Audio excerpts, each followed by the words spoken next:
Good morning, good morning, good morning, loves. It is Wisdom Wednesday with yours truly, Dr. K, and it is time for us to make the magic happen. So come on in, come on in. Good morning, good morning, good morning. I'm excited about today. Like I said, it's Wisdom Wednesday, and y'all know what happens on Wisdom Wednesday. We have a special guest, and this morning I'm excited about my special guest. So I want to go ahead and get us going, get us going. So let's see who is with us, who is with us. Go ahead and come on in, come on in. Good morning, Susan. Good morning, love. Thank you for tuning in on this morning. I'm super excited, family. It's so much going on. When I say so much going on, I mean it's so much going on. This week is going to be the week of weeks. On this morning, we have what? Unfiltered with BC Wright. I'm excited about that. This weekend, we have our Give Thanks with the God Zone. So I'm going to share some of that information in a little bit. But good morning, good morning, good morning. As you come on into the room, good morning, Frankie. Good morning, good morning, good morning. As you come in, go ahead and like and share, like and share. Tag a friend, tell them, hey, it's time. Dr. K is on. You do not want to miss this opportunity. You do not want to miss what the man of God is going to say to us this morning. It is going to be a fantastic morning filled with testimony. So I'm excited about that, y'all. Come on in, come on in. Whew, look at you, look at you. Hey, Christina. Good morning, good morning, good morning. Thank you guys for tuning in. Thank you so much, so much. So a few years ago when Freedom by Design was birthed, when it was implanted, into my womb, and God said this thing was going to happen, I didn't know what it was going to look like. And I'm excited today that it actually didn't look like, good morning, Lena, what I thought it was going to look like. It's something totally different.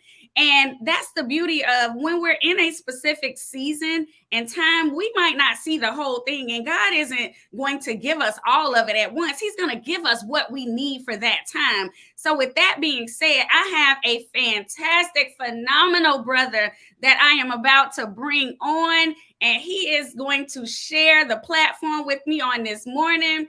Guys, this young man I have known. Last night when we were talking, I kind of dated myself. I was sitting there and I'm kind of trying to figure out the math and calculate it. And I'm like, okay, God, I am about to be 47. And I've known this young man for over 31 years. So I'm excited, guys.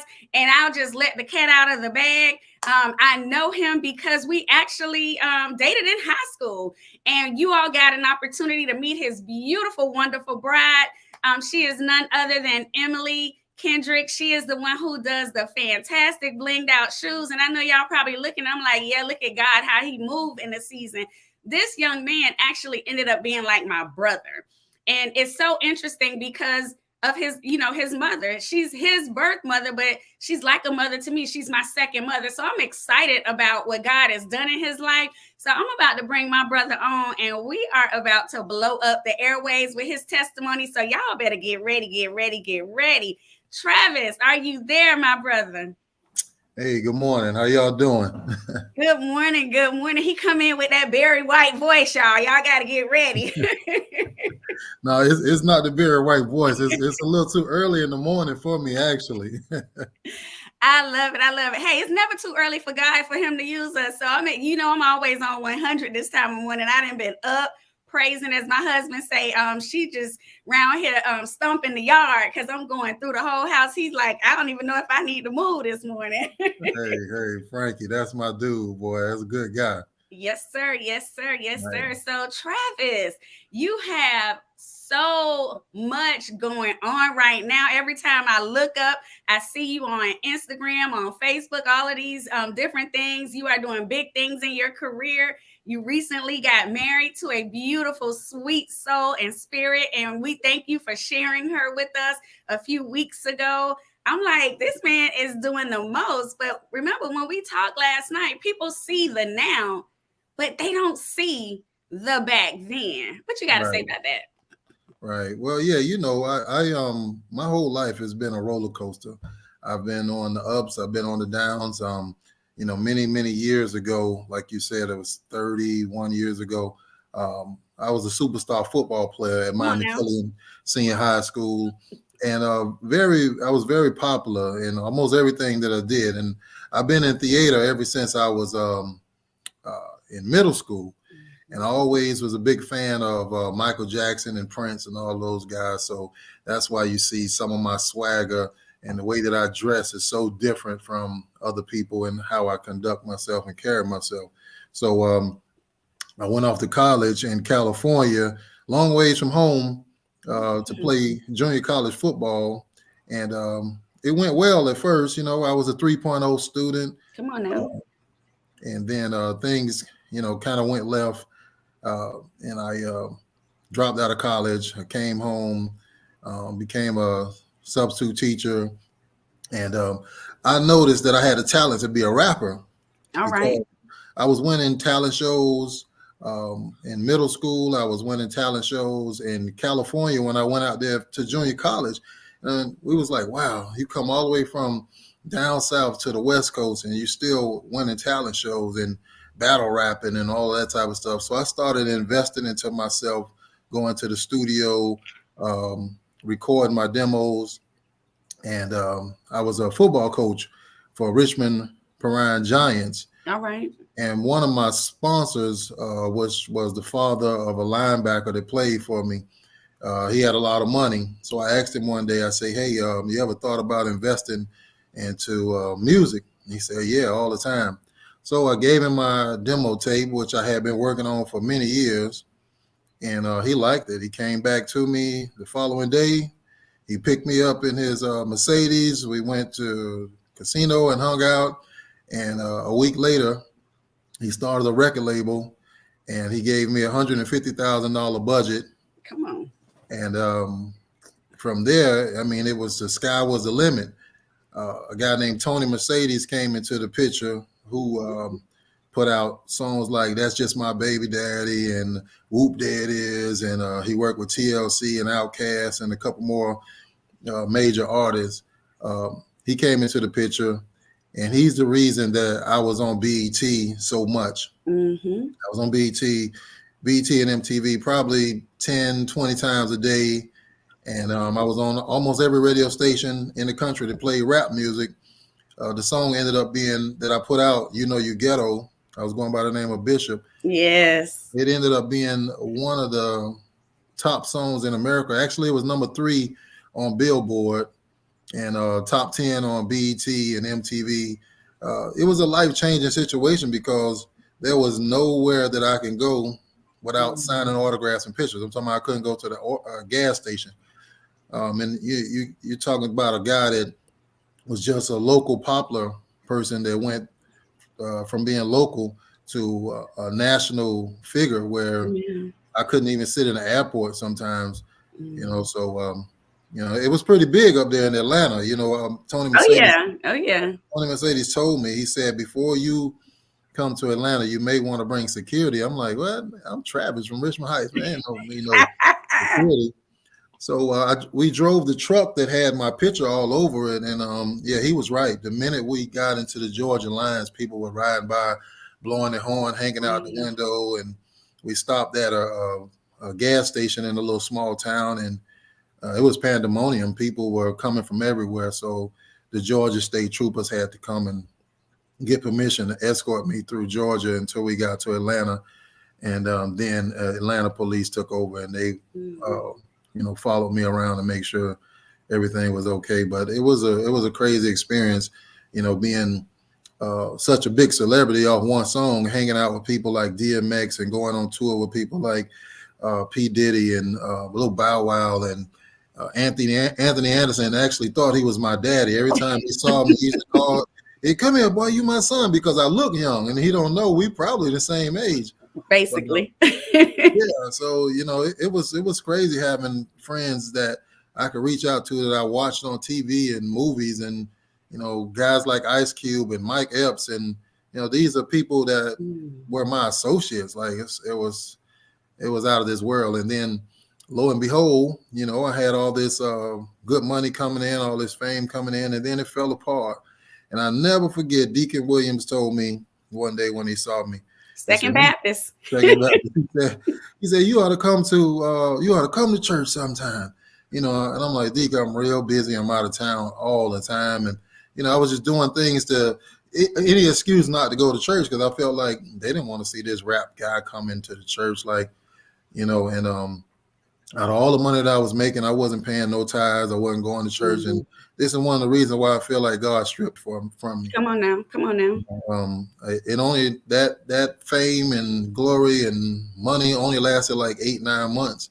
Wow. And before you know it, I was back filling out applications a year later, and I was embarrassed, I was shamed, and but it was the way God wanted it. The same city, Atlanta, which was one of my biggest markets, I went to a year later to be my best friend Frank Brownie. I was his best man in his wedding, and we went to the same mall that I had to get police escort. And just a year later, nobody even spoke to me. Mm. So it was a humbling experience. You Very know what, Travis? Not to cut you off. This morning I was listening to Bishop T.D. Jakes, and when you said that just then, he was talking about how they sent the spies out to check out the land and make sure it was what God said it was. And they went and they saw the grapes and they saw the giants, and they plucked down a cluster of grapes, and it took 2 people to carry it. And what he said in that moment, as I was listening to him this morning, he said, God had to give you a glimpse of what great was going to be. Not that we were 100% ready. And sometimes he'll do that. He'll show us like what I got in store for you. And that as I hear you talking, I'm like, oh, that's that glimpse. That it's like, okay, you say about 8 or 9 months. I'm Mhm. here. I went from being in Richmond Heights, being a substitute teacher, coaching on the park. Now I'm rubbing elbows with people that I watched on TV and people I'm traveling. You're traveling with DMX. You can't even just drive and do average things that average people do. Go pump gas and just, all Right, of those things. So definitely, sometimes he'll give us a glimpse because he ain't finished. Just know that. But yeah, I didn't want to cut you off, but it made me think about that. So right. you fast forward, all of this stuff is going on. Now you're back filling out applications. So you went from, and your name at the time wasn't Travis. Your name was Bishop, right? Bishop, yeah, yeah, yeah. Right. Come I on was got now. that name, Bishop. Yeah. So I survived in the working world for a good while, and then the guy who was my manager, Charles Young Jr. Everybody know him as Chucky. He's Trick Daddy's older brother. Okay. He reached out to me, and I was working at Second Baptist Church then, and believe it or not, I was working at Second Baptist Church, making a good amount of money. And Charles Young said, he said, hey, me and Trick getting ready to start a record label. You ought to come and join us. And I was like, nah, I'm good, man. I don't want to get back into that. I'm fine. At the time I was married to my first wife, and I was making decent money, and I'm like, I'm gonna leave that alone. That hurt me too much, Come on now. And he eventually got me to come, and I went to the studio and started recording. And before you know it, I was signed to the label. I was the first artist signed to the label. And me and Trick put out a song called "It's My Dog Birthday" that did pretty well uh, here in Florida, most definitely. And I started traveling with Trick, and before you know it, I became his hype man, and then sometimes I was his road manager. It was another type of experience because I never ran with an entourage or a clique. It was always just me and maybe 2 or 3 other people. Now I'm with an entourage of an army of dudes, and it was an experience. So, but that ended. That ended in about 2010. That run right there, and then in 2016, we fast forward. I got in a world of trouble, and Mm. it was the most embarrassing thing that ever happened to me. The hardest thing I ever endured in my life. Um, I was facing a lot of time in prison, and it was very hurtful because all the things that I should have went to prison for, I didn't go, and Come then on now. and ended up going through something that I didn't do, and it tore me down. I lost everything that I worked for. I had a pretty decent home. Um, I had a few cars. I had bank accounts. I lost everything, and I was back living with my mom. At an age where I shouldn't have been living with her, and I just felt like nobody in the world was gonna love me or support me or even care for me anymore after facing the type of charges that I was facing. And I didn't feel like being here no more. I was ready to Mm. just move on, and you know, I was ready to take my life. And I ended up in Mm. the psych ward for a while. And when I came home, um, lo and behold, I had a lot of supporters. I had Come people on now. reaching out to me all over from all over the country. Guys that I went to college with in California, guys that I played with in Little League football at Richmond Park, and guys that I played with at Miami Killian, people I hadn't seen in 10, 20, 30 years were Mm. reaching out to me, and they were sending money that I didn't even ask for. People were just coming by my mom's house. They found out I was back there living, coming by there, just knocking on the door, want to pray for me. Amen. Um, uh, People, females were bringing me food, and you know, because they knew I couldn't go anywhere. I was on house arrest. Um, it was a lot of support, and I was surprised to see the support because like I said, I just didn't think nobody would want to support a guy with those type of charges. But that was all God's doing. I got out of that situation where it was a lot more easier for me, and I started going to church. And this is when I met my wife, who was my girlfriend at the time, and we went out on a date the day before Father's Day. Yeah, the day before Father's Day, and I wanted to tell her what I was going through so bad, but my pastor told me, "Say, hey, don't drop the bomb yet." Drop the bomb on it. Yeah, y'all go out and have a good time, and get to know each other, and don't do that to her. Yeah, and I was like, and I'm such an honest person. I can't live like that. I want to let people know what they're getting themselves Come into on now. because I didn't want to bring anybody into my mess.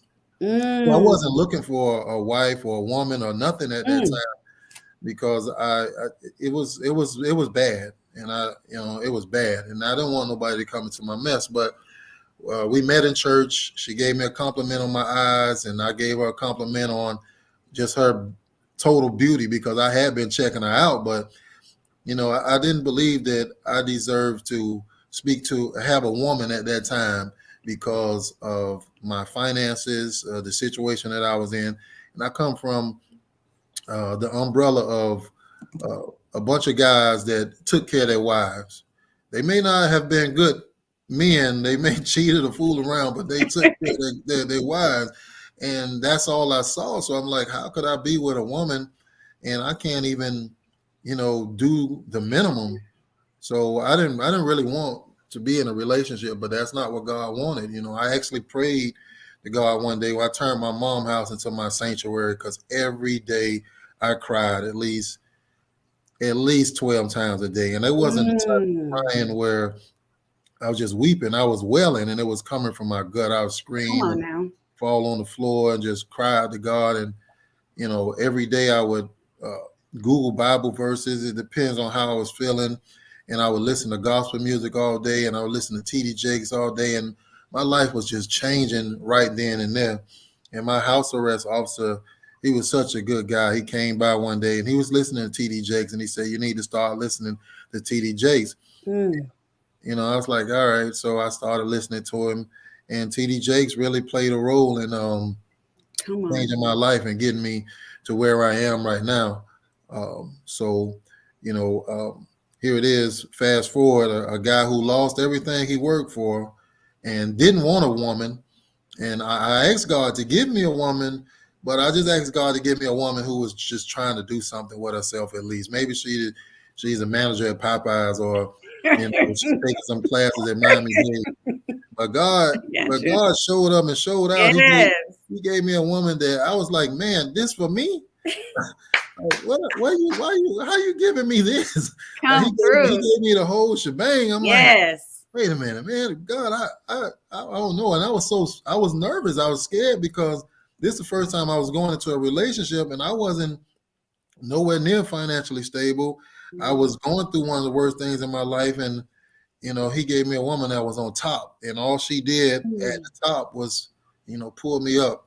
She pulled me up out of the darkness. Yeah, she took a broken man and helped put me Mm. back together. And uh, I'm getting kind of emotional. I love it. I love it. You I know, love it.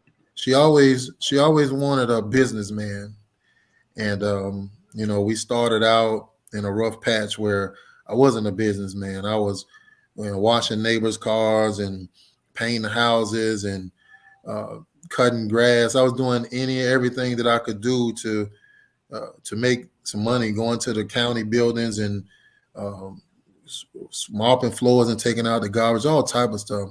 And I knew I wanted to marry her. I was like, man, this is marriage material right here.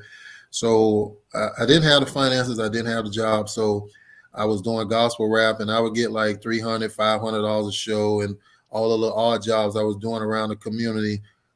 I would take half of that money and put it towards the ring that I got her, and I bust my butt to get that ring. And I Amen. proposed to her in church where we met in front of the congregation, and it's been on and popping ever since. We got married, and I did roofing for a little while, which was a Mhm. very humbling experience, the hardest job I ever done.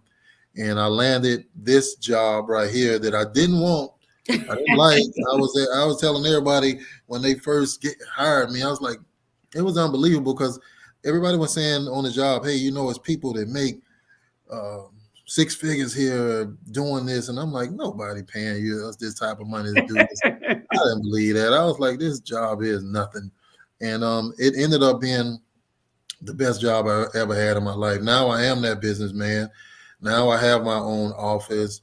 I have an office in Tampa as well. We're getting ready to Amen. open up an office in Atlanta, and they want me to run that. I hire people now.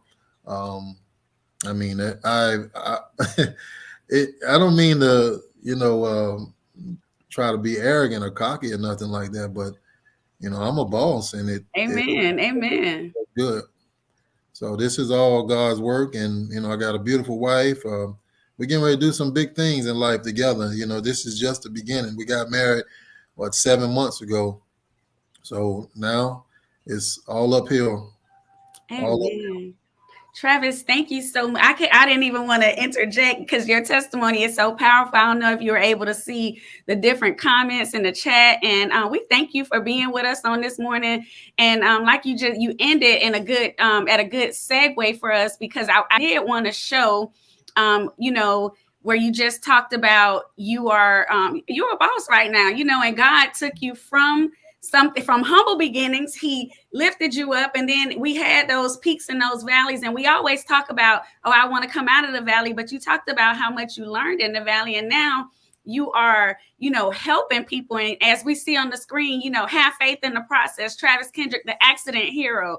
I mean, you are really doing your thing. You've been able to help so many people, and in that, still giving God the glory in everything.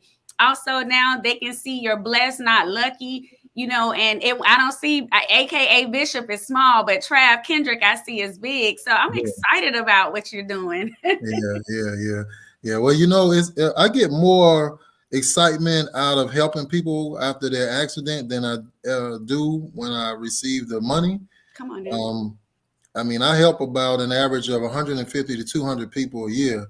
Wow. I'm the fastest growing employee that this company has ever had, and they've been around 15 years. Mm. And everything that I told you guys about, from me being a football player that was popular to this famous rapper to this football coach, all of this set me up for this where I'm at right now. And it helps me with my marketing because people all over the country already knew me. Like, I'm one of the only people at the company where I help people all in New York and Texas and Wow. Georgia. Mostly everybody just help people right here in Florida, but I help people all over the country. Excuse me. So that, and with my gospel music, it's not as big as my street music was, my worldly music, but I don't do it for the glitz and glamour Come on now. or to get the money. I do it to get a message out there because I want to. I want to help somebody not go through what I went through and understand if they do go through what I went through, that a grainy, dark cloud is not going to stay over them forever. It's going to move on, and one day you will get to see the marvelous light of that God has for you. You know, there was a guy yesterday that hit me up, and he said he wanted to kill himself, and he's a guy who reached out to me for money. I don't even know him on Facebook, and I told him, I said, I can't give you no money, but I can give you a job. You help push my stuff on your social media, and I'll cash app you or come by your house and drop off some money every now and then, help you get some food, gas, or whatever you need. You know, and then eventually I can get you a job working with me where you can make the same amount of money if I make if you just hustle and grind. So I talked to him about 30 minutes, and I kept him from killing himself. He's been shot, and he's handicapped, and there's a lot of things that he's going through. And he asked me, could I be his father figure? I'm like, bro, I might not even be old enough to be your father figure, but I could most definitely be there for you to help him out. And that's what I've been doing. And Emily heard me the other night on the phone with all my reps, and I mean, when I talk to all my reps, it's different stories. They're upset with their girlfriend. They're upset with their job. Somebody in their family just died. And I have to, coach these people through these type of things. And it's nothing for me to do because people did it for me. Ooh, so come on. I'm ready to give back. I'm ready to help. Like, I love helping people. I can care less about money. Sometimes I get the money and I just spend it or give it to the church or stuff like that, because I don't worship money like that. So I get more glory out of helping people. Amen.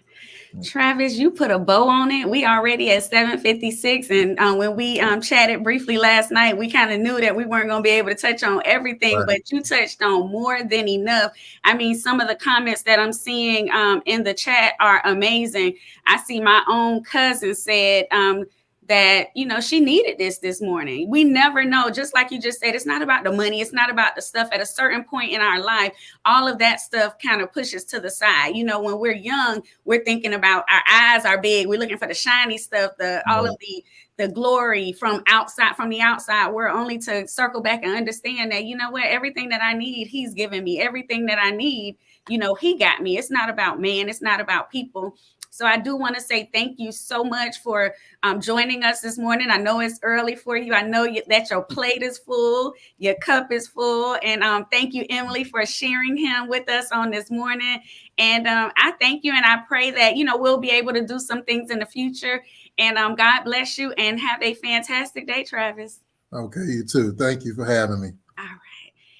Family, was that not an amazing testimony? I told y'all. So make sure that you share this message, and we want to support our brother Travis. Anytime that like he just said, it's not just a Miami thing. Wherever you are, if you've been in an accident, please contact him. I know Travis has been able to help my friends, neighbors. So, hey, don't sleep on it. Make sure you reach out. He is super busy, so make sure you reach out, and he'll help you out. Guys, it is already November the 17th. Like, we're in the middle of November. So much is going on. I'm super excited. I got a few announcements, and then we're going to transition right up on out of here. The God Zone is having their annual Let's Give Thanks, their second annual. It's a virtual event. It's going to be, let me take my little banner down so you can see it. It's going to be via Zoom. So I will share this information on my Facebook page so that you can tune in. It's from 10 to 12 on this Saturday. So you want to make sure that you are there. Make sure you are there.